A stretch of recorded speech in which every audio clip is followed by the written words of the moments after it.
Big thank you to Magic Spoon for sponsoring this episode of the Casual Criminalist podcast. It's like an ASMR experience for you right now.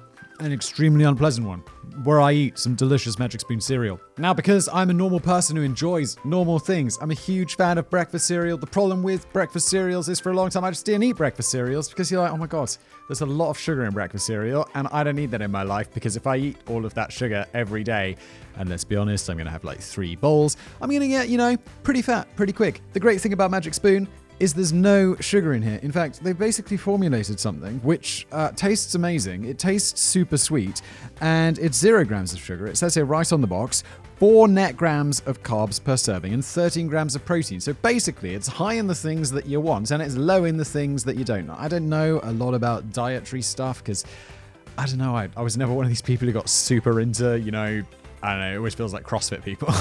They're always like super into this stuff. But I never really understood that. All I know is just don't eat too much sugar and then you won't get too fat. So Magic Spoon is perfect for me. They've got a bunch of amazing flavors.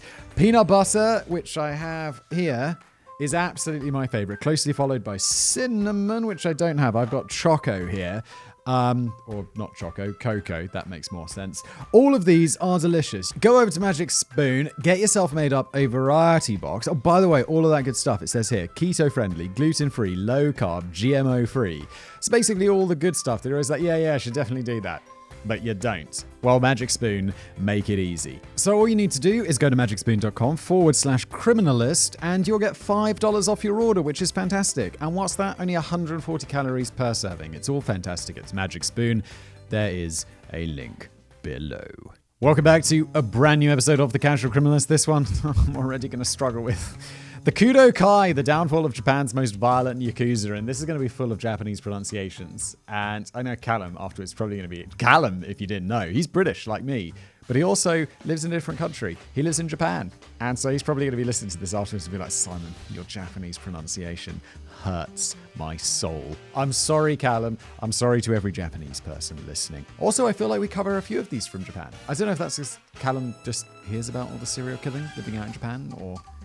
I don't know, maybe there's just more serial killing in Japan. I don't even know what's going on. If you're new to the show, what happens here is Callum, who I've already mentioned, the guy in Japan. He's British, but he lives... What am I talking about? He's written me a script. I'm going to read it. And then Jen, the producer on this show, is going to add some music and some images and some graphics and all that fantastic stuff. And together, we make up the Casual Criminalist Trio, which is something I just made up. Let's get into it.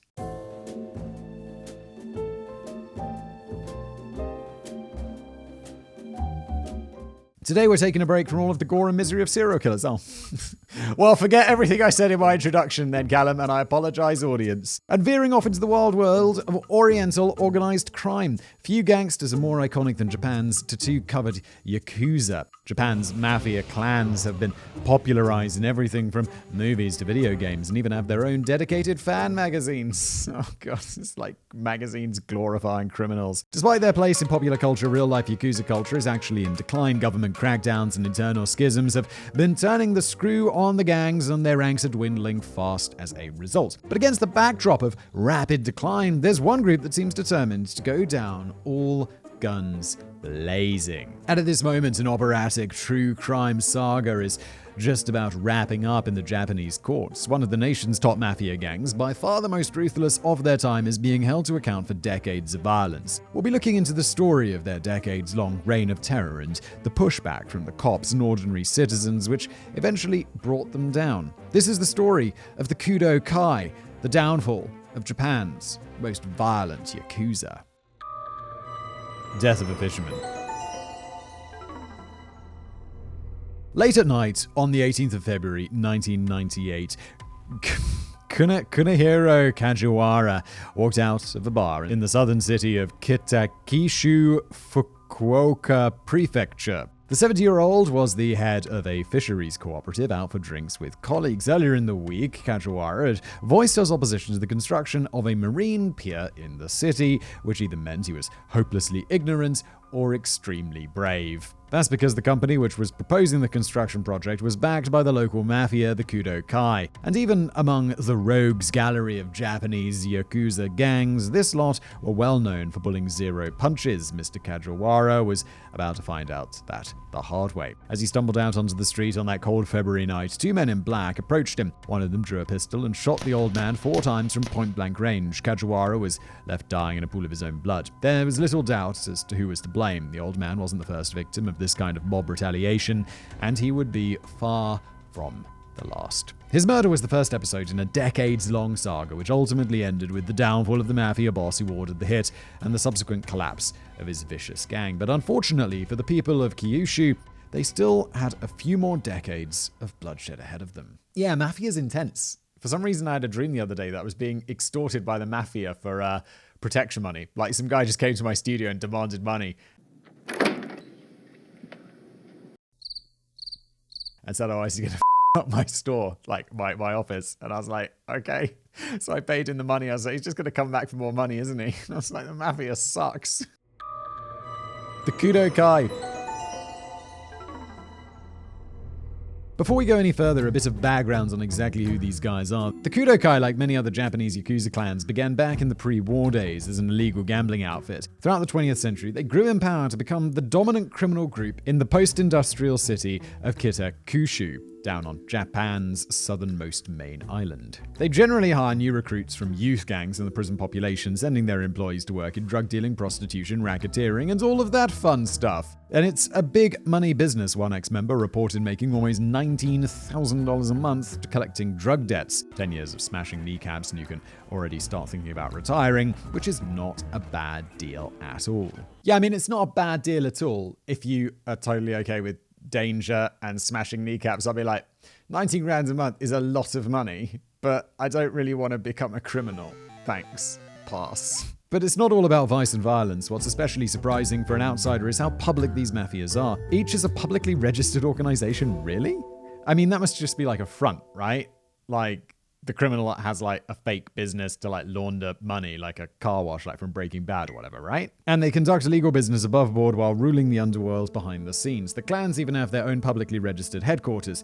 For our criminal kings of Kitayushu, that's Kudō-kai Hall, a white-walled compound in the center of the city protected with barbed wire and security cameras. From here, boss Satoru Nomura, who took power around 12 years ago, orchestrated the gang's activities. He might not immediately appear threatening. In fact, with his tailored suit and slicked back hair, he looks like any number of everyday salarymen. However, he's definitely not someone you'd want to mess with. At the end of 2014, he had an estimated 870 members and affiliates under his command, willing to slash his enemies to ribbons at the drop of a hat. Yeah, I mean...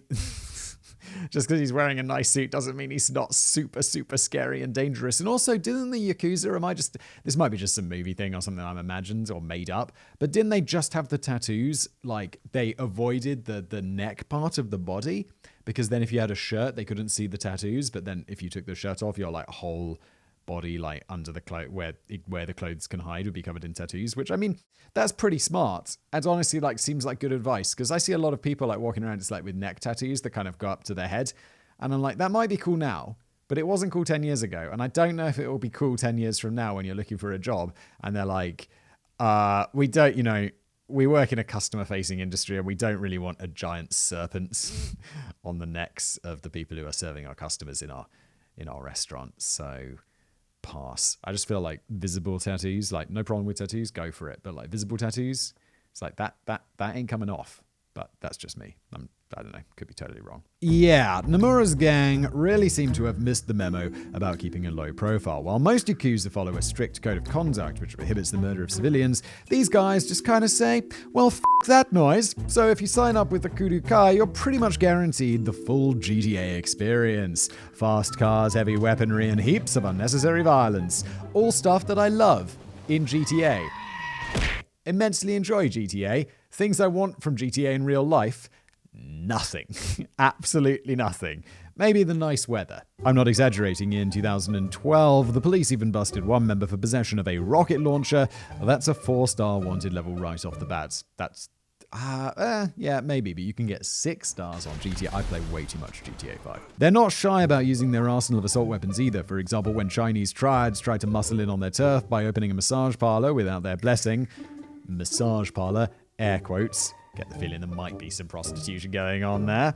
The Kudō-kai responded by lobbing frag grenades at the Chinese consulate and assaulting the building with shotguns. Wait, what did the Chinese consulate have to do with it? It was just Chinese gangs. That's so weird. Even ex-PM Shinzo Abe fell victim to the gang back in 2000. His home was pelted with Molotov cocktails by the Kudō-kai because one of his aides refused to pay a bribe. When you're too mental even for your fellow Yakuza, nobody is off limits. But alas, 'twas the indiscriminate mentalness of the Kudō-kai that would eventually lead to their downfall. Yeah, I mean, if you're like throwing Molotov cocktails at the Prime Minister's house, like, he's going to be like, yo, Japanese FBI, how about we start some sort of anti-Yakuza gang task force? I'm the Prime Minister, right? Is anyone going to object to this? Probably not. Probably not. Campaign of Terror.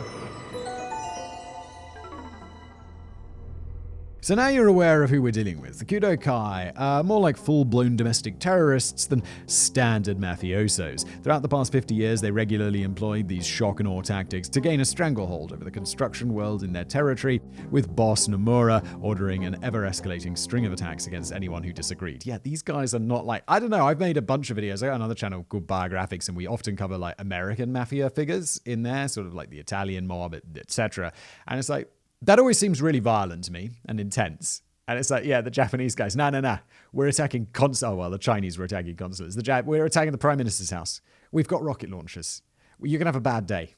It's like where the American mafia were like, yeah, we killed another mafia member we didn't like. Big deal, American mafia. You're not so big now. Please don't kill me. Hence the murder of the aforementioned fishing co-op head in 1998. These intimidation tactics allowed boss Nomura to charge anything from 1 to 3% of all contracting work in the city. Oh my god. Everything? That's going to be a huge amount of money overall. 2 low-level thugs went down for the murder not long after, but everyone knew the orders had come from way up high. Still, so long as the top bosses kept their own hands clean, the law was powerless to stop them. Well, don't they generally offer the guys lower down immunity to grass on the guys above them, and then they get those guys in and they're like, hey, grass on the guys above you and we'll cut you a deal, and eventually they get to the top, but maybe they have some sort of like Japanese omerta or whatever where they can't talk about it. I learned so much about mafia from those videos we made, because I'm not one, I think I've seen Goodfellas, but I've not really seen a lot of mafia movies. I learned so much about the mafia making those biographics videos. I'm like mafia pro now. Not really, but I mean, I learned some. However, things started to really heat up around 2011 when the city and the nation as a whole started pushing back against organized crime. 1 year prior, the government passed a law making it mandatory to report extortion attempts. From then on, if ordinary citizens were caught associating with the gangs, they could find themselves jailed or fined. Laws like this signaled the death of the golden era of gangsters. That seems like a super sensible law. Because corruption is bad for everyone, except for the people, getting the bribes. But it's bad for society. While many of the biggest Yakuza organizations took the hint and started expanding their legal operations, the Kudō-kai took a different approach. Have you seen the last act of Scarface? It was a little bit like that. Say hello to my little friend! Never seen Scarface, no, so I don't know. I don't get the reference.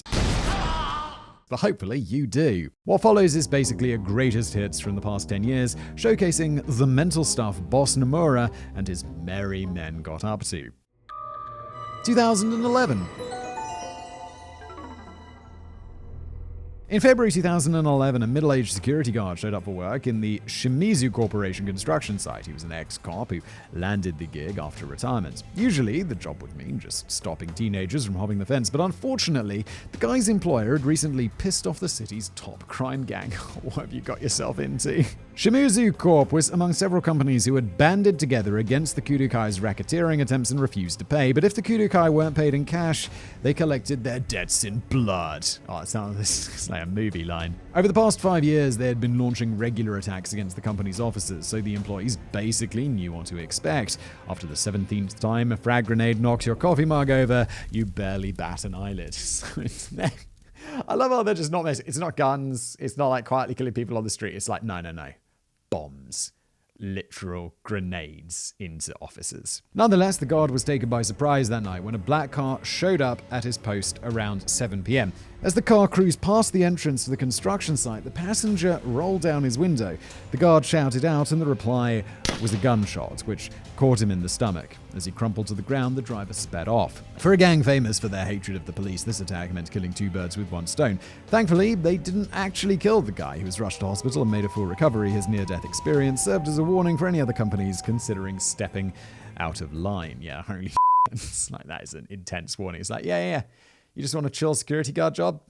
No, not here. Not here. Don't mess with the gangs. But apparently the message didn't really stick. Just 9 months after that ex-cop took a 9mm round to the gut, the gang came up against another problematic firm. The Hokushin Kensetsu Company was chaired by 72-year-old Toshihiro Uchino, and it was he who had the final say of choosing a subcontractor for a big job in the winter of 2011. Just like the fishery cop manager before him, he refused to bend to Kudō-kai pressure and rejected their chosen firm's bid.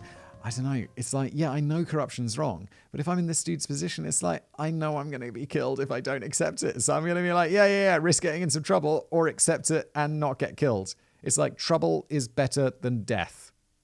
So what are you going to do? Like, yeah, report it. They're going to kill you. They're definitely going to kill you. The gang exacted their revenge while the elderly man was returning home after watching a sumo tournament in the next city over with his wife. As he stepped out of his car, 2 men on a motorbike rode up on the street. The one on the back fired 2 shots from a handgun. One of them hit Uchino in the neck. The elderly executive bled out on his own front doorstep as his wife and friends desperately tried to treat the wounds. Yeah, you see, you stand up to them, someone's going to ride up to you on a motorbike and shoot you in the goddamn neck. So, yeah, don't do that. Always bend to the will of the mob, is what I'm trying to say. Now, gunning down pensioners doesn't exactly sit well with the chivalrous gangster image that many associate with the Yakuza, so these killings didn't quite have the effect that boss Nomura hoped for. If anything, it seems like their ruthlessness was actually starting to work against them. What a surprise. Their opponents in the industry banded together with fed-up citizens of Kitayushu to lead public demonstrations against the gang's influence. As nationwide anti-Yakuza laws ramped up, the public felt ever more confident in openly opposing them. Even the mayor of Kitayashu spoke out. So the Kudō-kai responded the only way they knew how. Slashing attacks against civilians and arson attacks against anti-Yakuza businesses spiked. The mayor started receiving death threats to his office, and he had to ramp up his own security. Yeah, like you get those death threats from these like crazy Yakuza. It's like, oh, they really mean it though? It's not like a regular politician death threat where it's some crazy dude in the woods. It's like, no, they're here and they've got bombs. It seems like the Kudō-kai would happily put blade or bullet in every single person in the city if that's what it took to bring them to heel. 2012.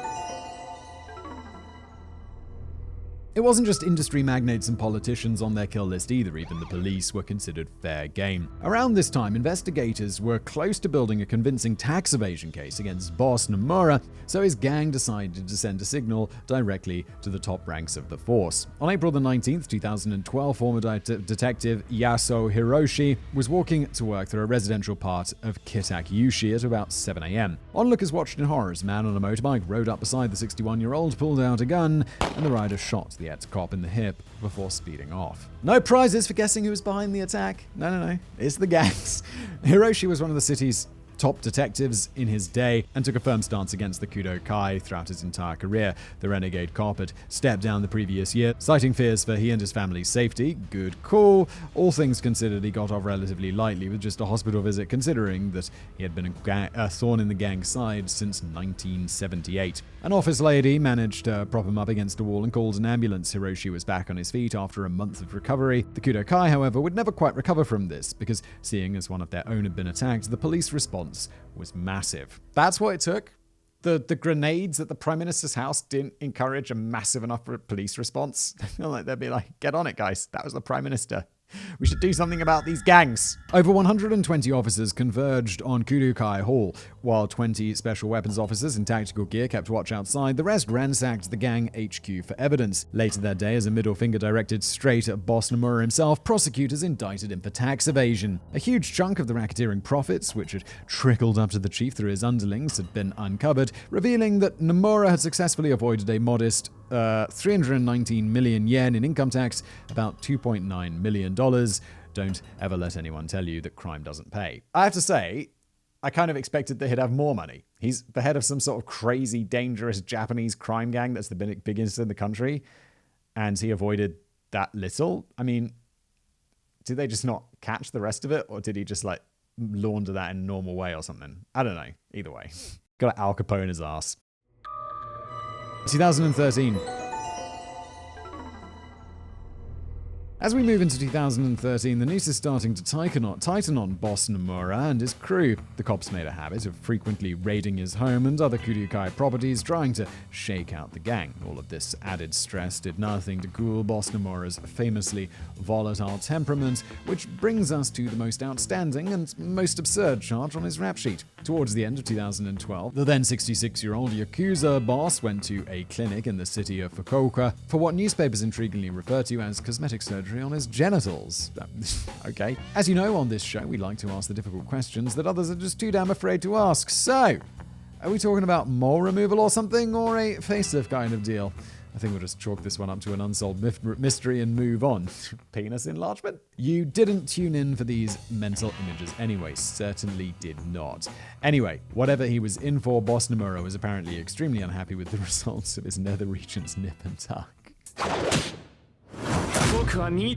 How is this public knowledge? If I was some like mafia boss and I was having some like weird operation on my junk, I'd be like, I'm going in for dentistry or anything else, or literally anything else. Just lie.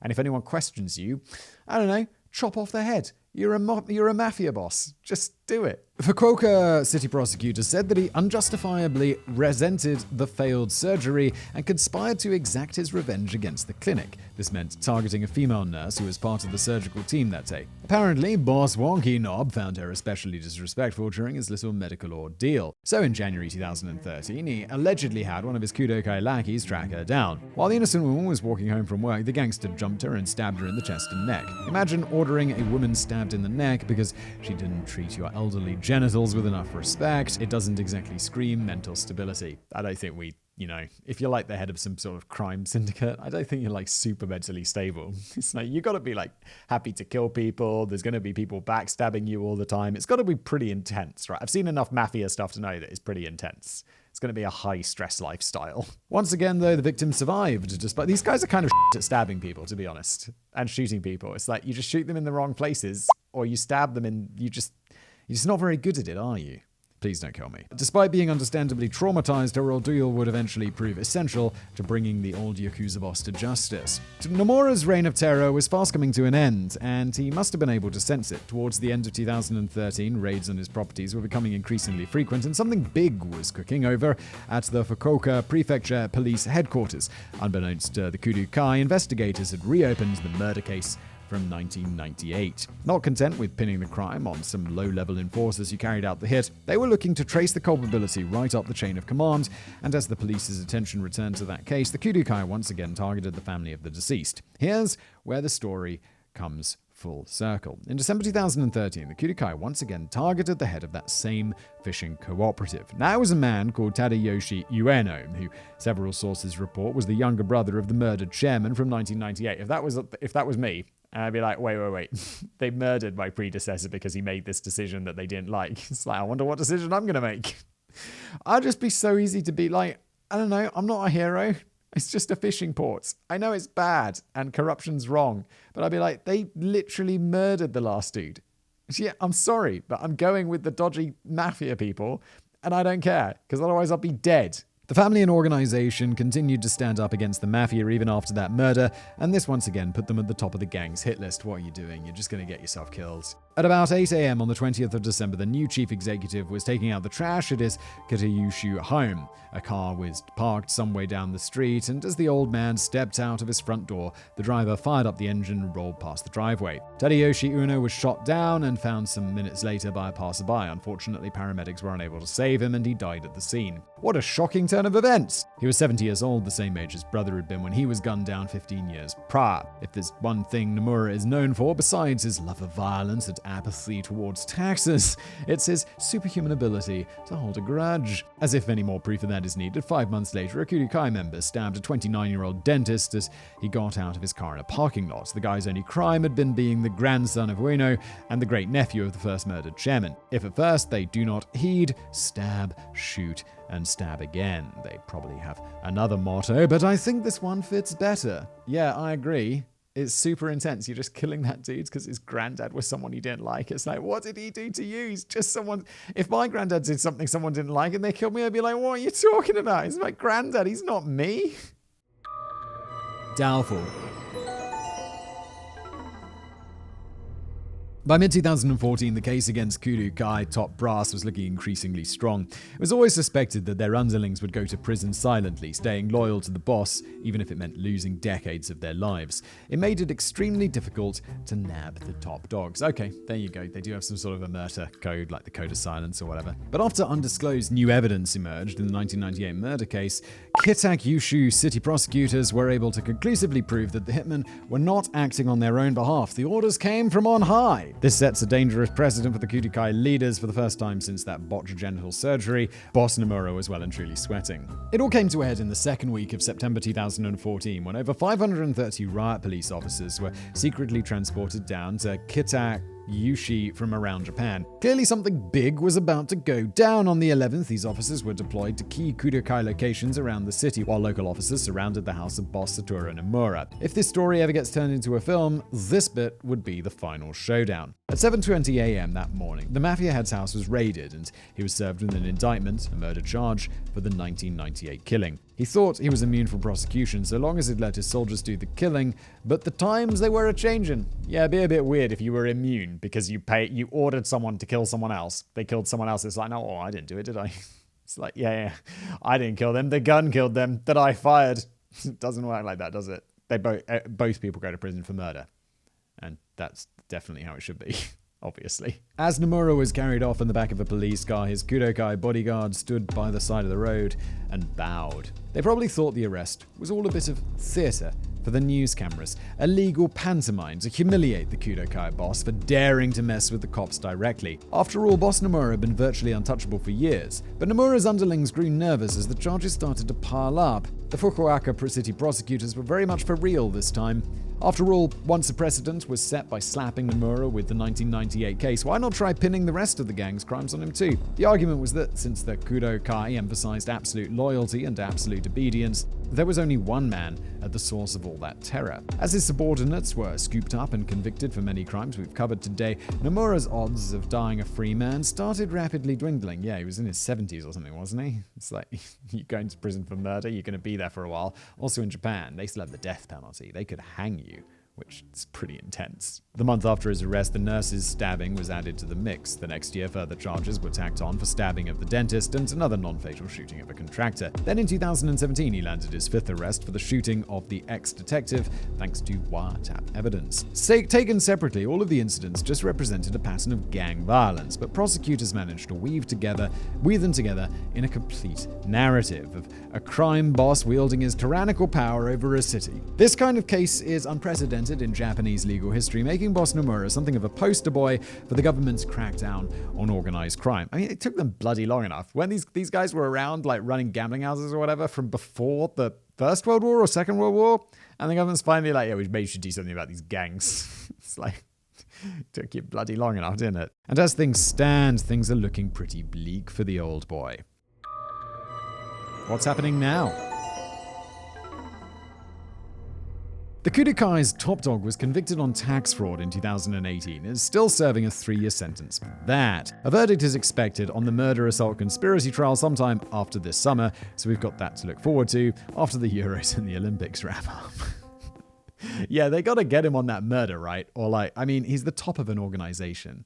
They gotta have found something. Or he's killed many people, it seems, allegedly. Let's get him to stay in prison forever, maybe. hopefully. And the stakes going to be higher. Prosecutors have taken the surprising approach of asking for the death penalty for the old mafia boss. That might seem excessive. I don't know, it doesn't seem that excessive. He's like the head of an organization which murdered people. Since only one person actually died in the 4 attacks he's on trial for, but the point is that all of the people were innocent civilians. The Yakuza were able to court the establishment for a better part of the century by presenting themselves as a force of order in the underworld. Okay, so this is why they got to stick around for so long. Predictable, reasonable, gentlemanly criminals. Nomura, on the other hand, was outfitting his boys with RPGs and telling them to gun down granddads for fun. You ruined the fun for everyone, Nomura. Not only did he and his goons break many, many, many laws, their indiscriminate violence went against everything the Yakuza was supposed to stand for. Thanks to that, there aren't many cops, judges, or citizens left who even give the slightest bit of sympathy to little old Nomura-san. His top lieutenant, Fumio Tanyo, is getting off comparatively lightly. It's just a life sentence and a 20 million yen fine on the cards for him. Several other top-ranking members are facing similar prospects, and if all of them end up getting the maximum sentences, it's likely the end of an era for Kudō-kai and the Yakuza culture in general. Wrap up. The end of an era. Whatever happens to the septuagenarian mob boss, it looks like his gang will never quite recover from the judicial onslaught they faced over the past 10 years. His membership has dwindled to around 280 as many old-timers move on with new lives, and those who remain struggle to draw in new recruits to a life of crime. Something that Chinese gangs will muscle in their place, and it's difficult to convince local youngsters to join when they're the ones who are likely to be getting their kneecaps smashed. Even the gang's iconic headquarters has been demolished after being purchased by an association of retired cops. That's pretty cool. They just buy it to burn it down. Excellent. You'll now find ex-Kudō-kai members occupying many walks of life in Kityakushu and beyond. Last year, Japanese paper The Mainichi interviewed one of their old debt collectors, now going straight as a delivery man. And in 2018, The Guardian spoke to an enforcer, now running his own udon noodle shop. Some also went into construction work thanks to partnerships between police and private companies to give the gangsters a legitimate way to re-enter society. Must have been an awkward first day when your colleagues recognize you as the guy who once took pot shots at them with a 12 gauge. It's like, oh, After all, it's tough not to identify an ex-Yakuza, even if they cover the tattoos. You can generally spot them by the permanent identifying mark on their hands, a severed left pinky self-mutilated to atone for offenses against the gang. Despite the stigma of living a normal life with such a dark past, these guys probably picked a good time to leave their life behind as the courts continue to stamp out Yakuza influence around the country. On the plus side, though, if you've always wanted to live in Japan but don't fancy teaching English, I know one company that's desperate for staff. If you're handy with hand grenades and have experience in extortion, send in your CV and I'll hook you up. Just to be absolutely 100% clear, that's not a real offer. We're definitely not using the casual criminalist to help recruit for the Japanese mob. Just in case that wasn't blindingly obvious, it was. Dismembered appendices. Number 1. If you enjoyed this Far Eastern spin on Goodfellas, there are plenty more interesting stories to dive into from the history of this mental mafia. They have some long-held animosity against Japan's biggest Yakuza organization, the Yamaguchi-gumi, and even head up a coalition of anti-Yamaguchi crime syndicates. Their bloody feud is as good a place to start as any. Number 2. Boss Nomura is sentenced to the death penalty, then a pretty awful experience awaits him.